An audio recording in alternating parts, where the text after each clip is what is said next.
Class 4। आज हमारा science का 20th लेक्चर है।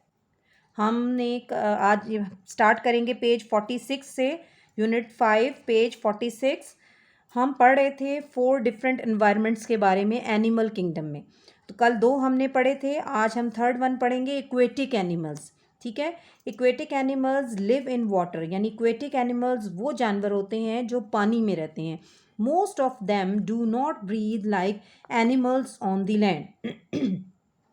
उनमें ज़्यादातर जानवर ऐसे होते हैं कि जो ज़मीन पर जानवर रहने वाले, यानी खुश्की पर रहने वाले जानवर जिस तरह सांस लेते हैं उस तरह वो सांस नहीं लेते हैं। उनका सांस लेने का थोड़ा सा मुख्तलिफ तरीका होता है। They breathe through gills.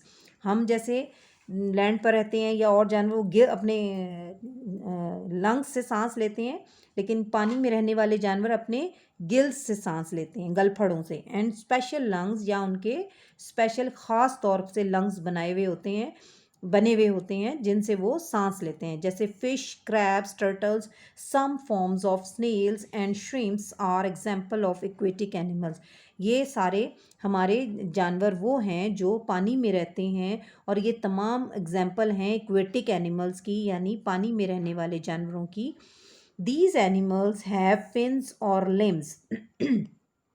इन जानवरों के फिन्स होते हैं या इनके लिम्स, यानी ये जिस तरह ये टर्टल का आप देख रहे हैं, ये इसका लिम्ब है, यानी जिस तरह बाजू लाइक एक बाजू सा निकला हुआ होता है, ग्रोथ जो होती है, इसको हम लिम्स कहते हैं।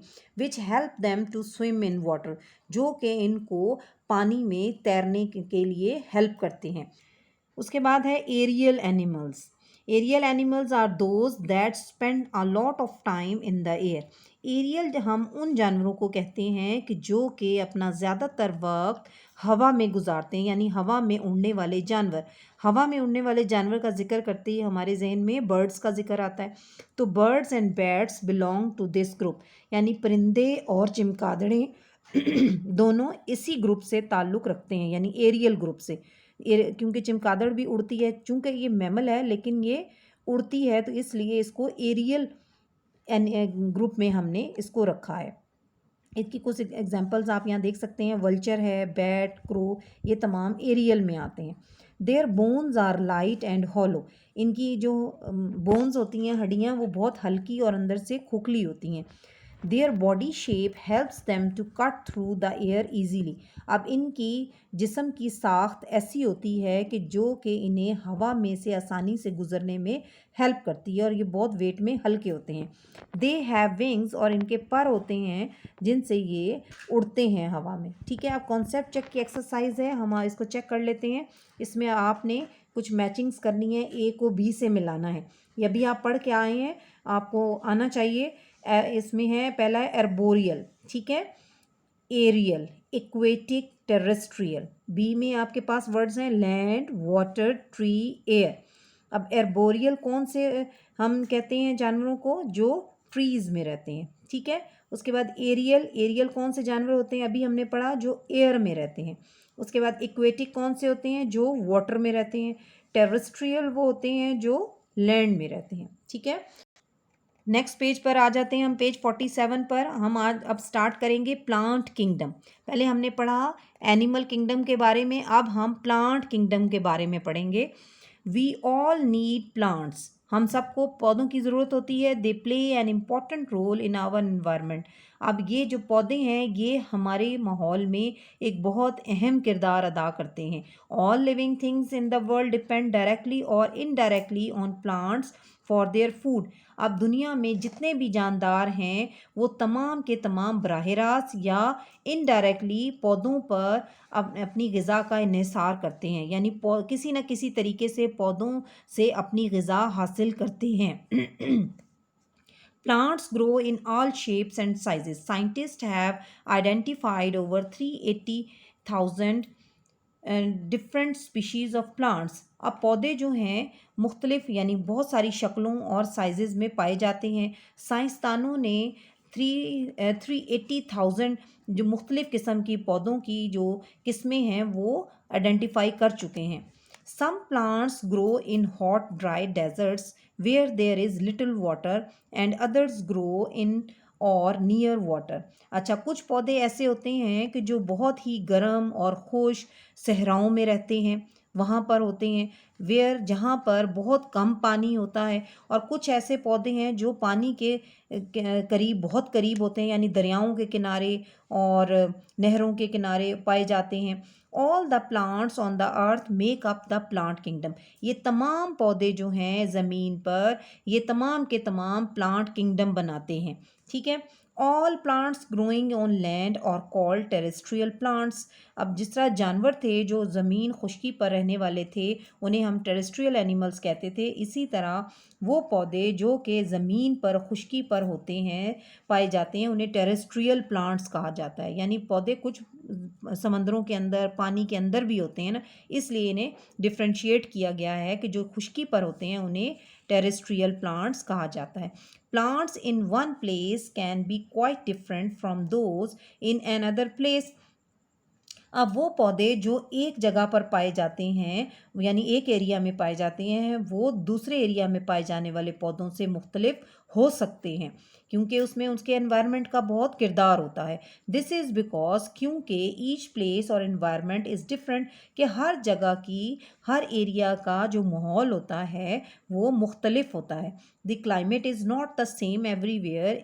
It is much warmer along the coast and at sea level than it is high up in the mountains. अब जो मौसम होता है वो हर जगह का एक जैसा नहीं होता। इट इज़ मच वार्मर, ये ज़्यादा गर्म हो सकता है, और साहिलों के करीब जो है वो ज़्यादा गर्मी हो सकती है। And at the sea level, और समंदरों के किनारे, than it is high up in the mountain, यानी हर जगह पर, यानी पहाड़ों पर, दरियाओं पर, समंदरों पर, या और साहिलों पर, सब जगह पर मुख्तलिफ़ किस्म का मौसम होता है। तो वहाँ पर फिर पौधे उसी के मुताबिक ग्रो करते हैं। The soil is not the same इधर। अब जो मिट्टी है जिसमें पौधा उगता है वो भी हर जगह पर एक जैसी नहीं होती। अब plants which grow in water are called aquatic plants. अब वो पौधे जो पानी में उगते हैं उन्हें हम इक्वेटिक प्लांट्स, यानी पानी के पौधे कहते हैं। Aquatic plants are important for animal life. अब जो पौधे पानी में उगते हैं वो इसलिए ज़रूरी होते हैं कि जो पानी में जानवर रहते हैं वो उनकी ज़िंदगी के लिए, उनकी खुराक के लिए ज़रूरी होते हैं। Insects and birds feed on them. और जितने भी कीड़े मकोड़े या परिंदे हैं वो भी उन पर अपनी ग़िज़ा का इन्हिसार करते हैं। They provide are resting place and shelter for thousands of tiny creatures which live under water and on the surface. अब ये पौधे इसलिए भी पानी में ज़रूरी होते हैं कि ये पौधे इसलिए भी ज़रूरी होते हैं पानी में, क्योंकि ये एक रेस्टिंग प्लेस, यानी रहने की जगह होते हैं, एक साइबान होते हैं।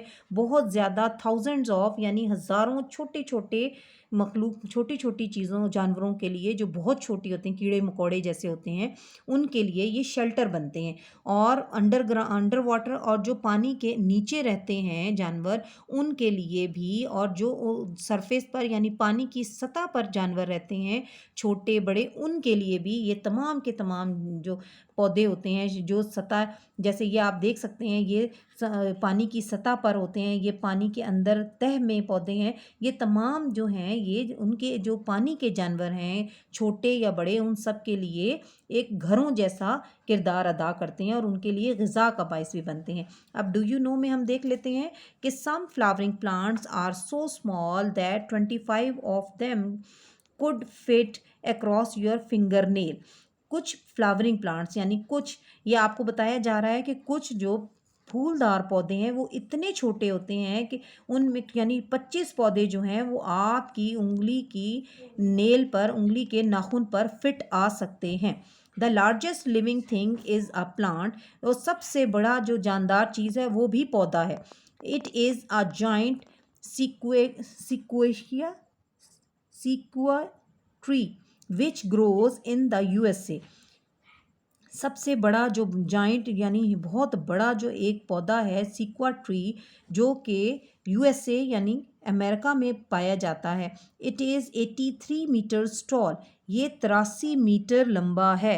And it is called General Sherman, इसको आम तौर पर क्या कहा जाता है? जनरल शर्मन कहा जाता है। आज हम अपना लेक्चर इधर ही कंप्लीट करते हैं।